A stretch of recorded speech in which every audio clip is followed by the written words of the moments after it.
saya mau nyopir apa truk, ya kamu harus punya SIM B gitu kan. Kalau kamu kompeten ya dikasih SIM A, SIM C sudah, gitu ya kira-kira. Jadi yang perlu digarisbawahi juga ketika misalnya tadi saya pengen jadi ahli tata ruang pesisir tadi ya, karena di Indonesia ini kan banyak sekali. Nanti ada perusahaan yang misalnya mau bangun resort ya, saya maju karena saya punya pesisir. Loh Mas Yuda, kita juga mau resort di kota, saya juga punya nih. Ya itu, gitu ya. Jadi, gitu. Ya ya. Ketika kita punya banyak, jadi pilihannya Mau mana ini ya? Tapi syaratnya harus lulus juga kompetensinya. Ya kira-kira seperti ya, bagus sekali pertanyaannya. Oke, tadi ada banyak sekali apa namanya sertifikat profesi yang dikeluarkan, yang bisa dikeluarkan dari LSP ITNY ya. Ada teknologi elektro, terus ini perarusan ini ya. Saya jadi ingat waktu kuliah nggak selesai. Harus besar, harus kecil.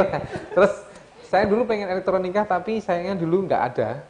Terus setelah saya 3 tahun baru ada jurusan elektronika. Kan adanya arus kecil, arus besar. Mas juga. Iya. Pilihannya terlalu ke Soalnya sering utak-atik gitu.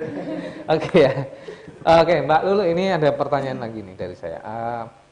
Ketika tadi disebutkan jangka waktu ya.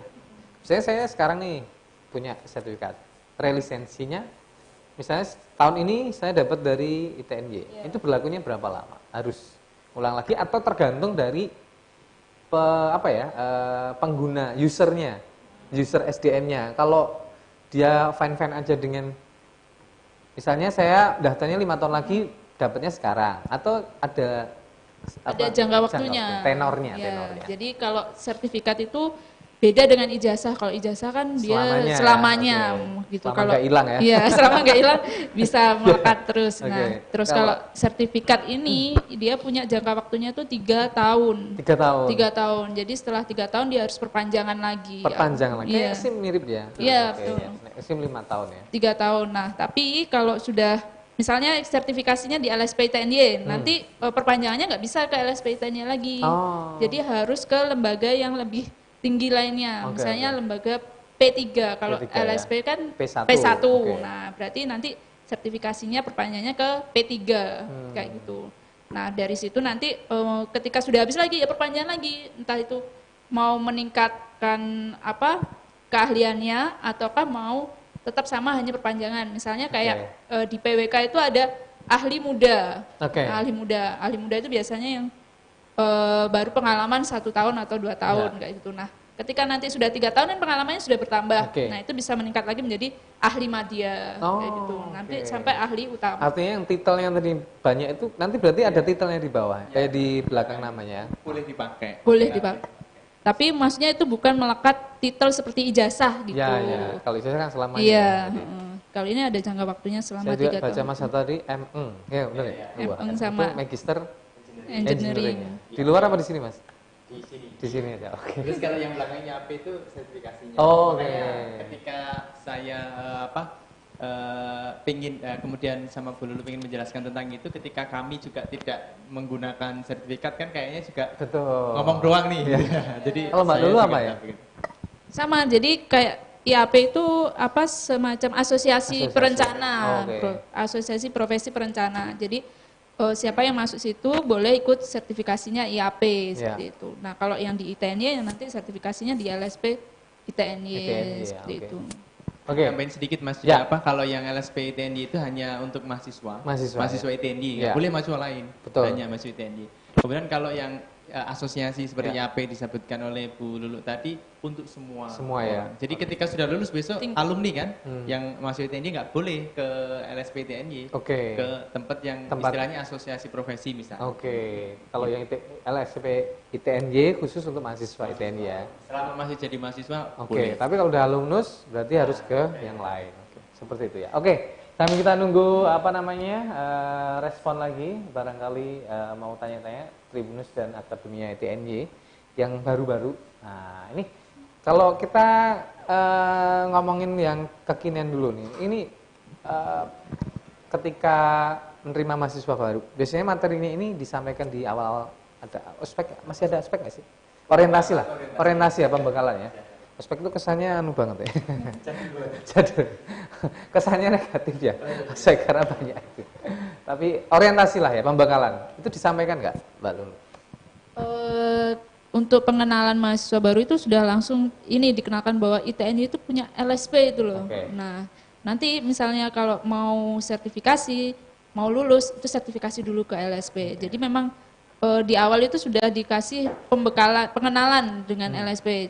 Jadi ketika nanti mereka mengikuti pelatihan seperti praktikum, magang, itu mereka akan bersungguh-sungguh untuk mengikutinya agar nanti ketika mau lulus itu sertifikasi kompetensi dia bisa kompeten hasilnya. Artinya kuncinya justru pas magang ya? Iya, betul. Ya, kalau sungguh-sungguh gitu ya, magang ini sungguh-sungguh dilakukan, kemudian mengikuti tes kompetensi sertifikasi ini, ya pasti ya bisa inilah mudah lah ya.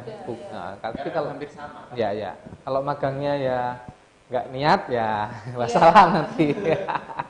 Nah ini cara mendapatkannya bisa berulang, tapi misalnya nih sekarang nggak lulus, tiap berapa atau setiap waktu bisa atau gimana? Di LSPTNY itu ada 2 periode per tahunnya, jadi di bulan Februari sama bulan Agustus. Jadi kami menyesuaikan dengan Februari wisuda ya? Wisuda waktu wisuda. Jadi karena saat memberikan ijazah itu kan memang harus ada sertifikat pendamping. Ya. LSP inilah yang nanti sertifikat dari LSP atau BNSP ini yang akan mendampingi ijazah itu. Jadi kami menyesuaikan. Jadi kan kemudian mahasiswa yang sudah mau wisuda itu kan juga beban kuliahnya kan sudah minim, kemudian magangnya juga sudah. Jadi pengalaman itu sudah siap lah mau diterjunkan ke lapangan atau lapangan pekerjaan itu kira-kira begitu, Mas. Jadi ada 2 periode ya. Ini khusus teman-teman di ITNY silahkan, misalnya nih saya mau wisuda bulan Oktober, jadi lebih baik ya Februari, kalau kepepet berarti Agustus ya, Agustus bisa. Jadi ada 2 periode, dan semoga saya yakin kalau yang benar-benar pengen dapat sertifikasi persiapannya udah matang ya, dan itu mungkin sudah ya pasti lolos lah gitulah ya. Seperti itu ada 2 periode, ini menyesuaikan wisudanya ya Mas ya. Oke. Nah, balik lagi ke literasi untuk membangun kesadaran mahasiswa ya, supaya dia aware dengan kayaknya penting sekali nih sertifikasi profesi ini, karena di luar sana user SDM pasti akan lebih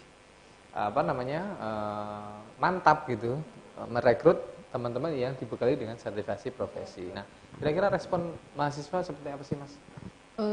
Jadi kemarin itu ada testimoni dari alumni yang sertifikasi ya.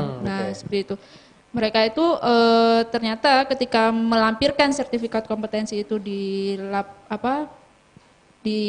lamarannya itu langsung diterima untuk lolos administrasi, dan ketika dites mereka udah lulus kompeten sesuai dengan yang diharapkan oleh perusahaannya. Nah, dari perusahaannya itu malah ditawarin, kamu mau ditempatkan di mana?